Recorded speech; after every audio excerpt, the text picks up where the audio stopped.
the Declaration of Human Rights is one outstanding example of this. And that's the reason why so many people rally behind human rights all over the world, because that's something that everybody can agree, and that's something that hopefully eventually will be widely accepted. However, we do have the problem that values, great values themselves, are often in conflict, that we are very familiar with, right? If you put too much rights, then responsibility may be relegated to the background, too much liberty, then equality is no longer maintained, and so forth. I talked about this time in the Manhattan. Another thing I've not touched it, again, it leads to all kinds of important negative consequences, is great values can degenerate into disvalues and can even be dangerous. Many scholars, one postmodernist by the name of Walter Benjamin or Benjamin, is particularly sensitive to this question.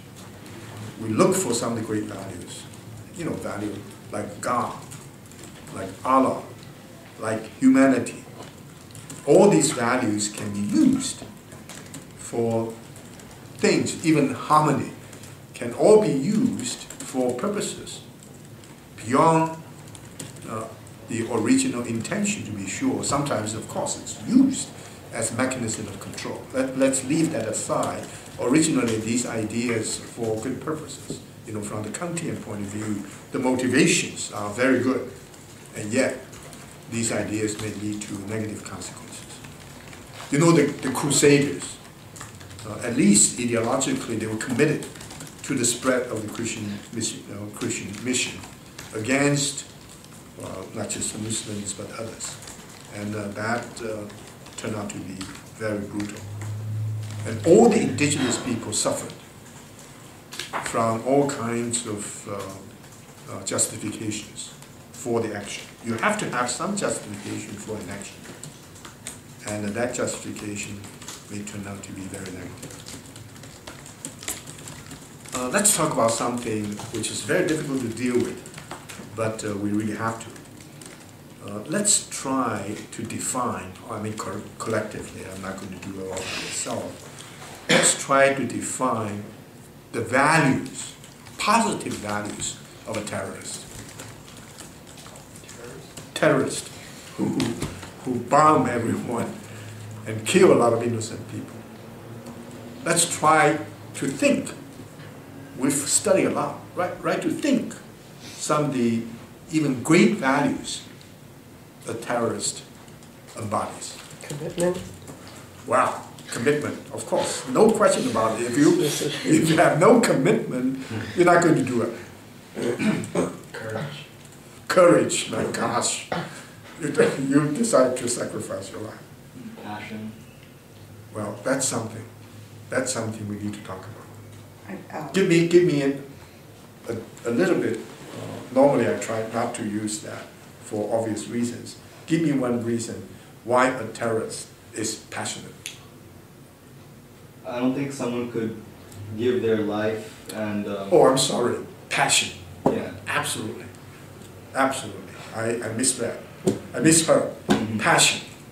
Without this incredible passion, sometimes it can blind, totally blind. But yes. They speak for the underclass. They speak for the deprived. Well, that we don't know. That we don't know. Many of the terrorists turn out to come from the lowest echelon of society, even though they talked about their commitment, their passion, and for something that's righteous. No, justice.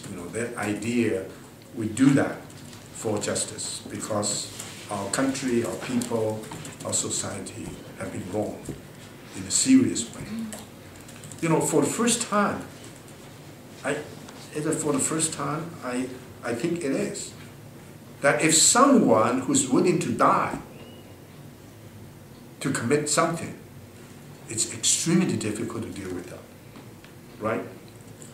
The deterrent in the earlier part, people use all kinds of mechanisms, because if you're going to sacrifice your own life, And that's something, the limit.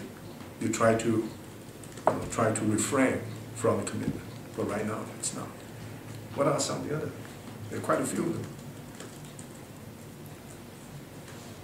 Willpower, right?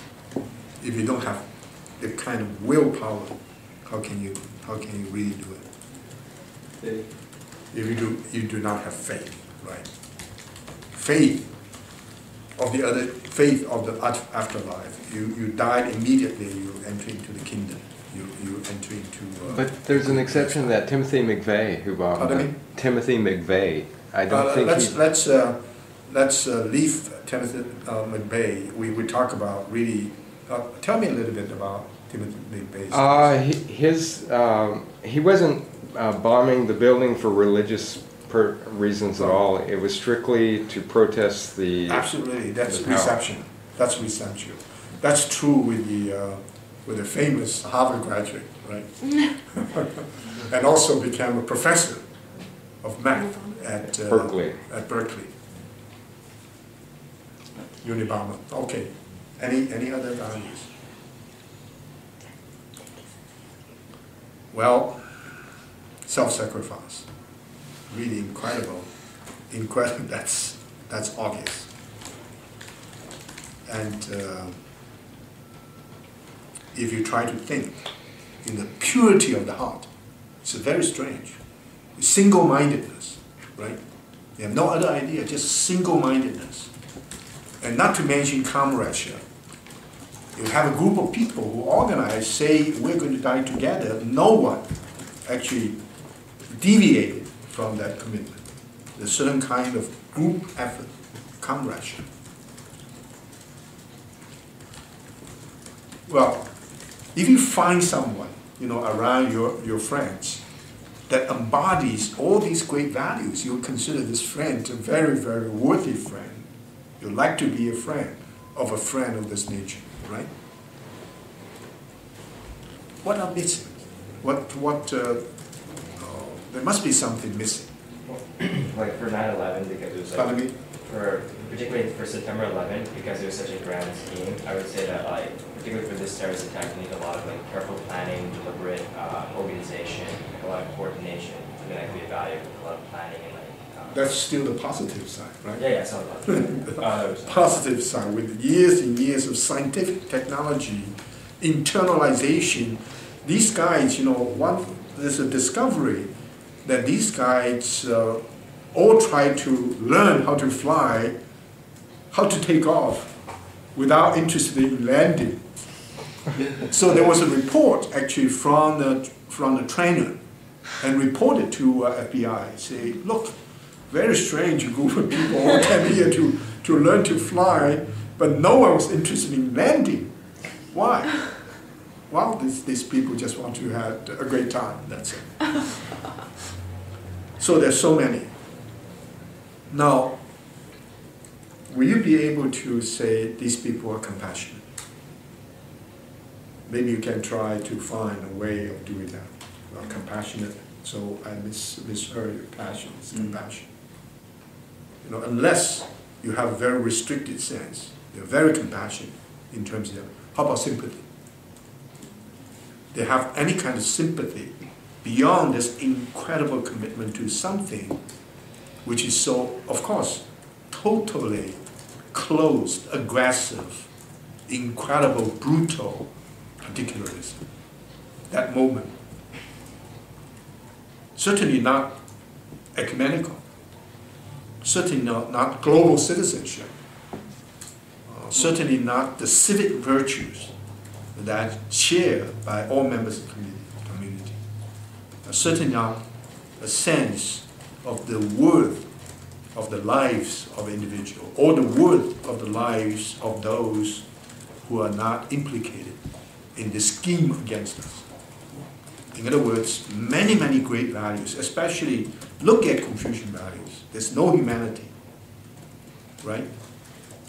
There's no sense of embodying heaven and earth and the myriad things. There's no sense of rightness, not simple righteousness or justice. Rightness.